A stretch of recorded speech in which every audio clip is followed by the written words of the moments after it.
తిరుపతిలో కిడ్నాప్ కు గురైన చిన్నారి కథ సుఖాంతమైంది. ఎట్టకేలకు పోలీసులు బాబును తల్లి ఒడికి చేర్చారు. దీనిపై పూర్తి వివరాలు మా కరెస్పాండెంట్ మధుని అడిగి తెలుసుకుందాం. మధు, చెప్పండి, దీనికి సంబంధించి మీ దగ్గర ఉన్న అప్డేట్స్ ఏంటి?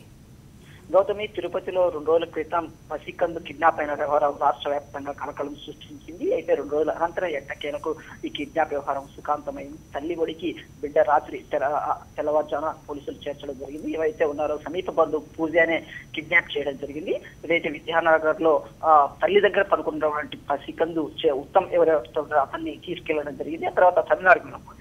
పోలీసు బృందాలు దీనిపై 8 బృందాలు గాలింపు చేపట్టాయి. అందులో భాగంగా ఒక బృందం తమిళనాడు ప్రాంతంలోని చిదంబరం సమీపంలో ఉన్నటువంటి వాళ్ళ కుటుంబానికి వెళ్ళడం జరిగింది. అక్కడే పూజను అదుపులోకి తీసుకున్నటువంటి పోలీసులు పసికందు ఎవరైతే ఉన్నారో చిన్నారి ఉత్తమ్ను స్వాధీనం చేసుకొని ఆమెను అరెస్ట్ చేయడం జరిగింది. ఇవాళ కోర్టులో కూడా ప్రవేశపెట్టారు. ఏది ఏమైనప్పటికీ బిడ్డను ఎవరైతే ఉన్న పసికందు చిన్నారిని తల్లి ఒడికి చేర్చడం పట్ల తల్లిదండ్రులతో పాటు స్థానికులు ఆనందం వ్యక్తం చేస్తున్నారు. ఎట్టకేలకు కిడ్నాప్ వ్యవహారం సుఖాంతమైంది.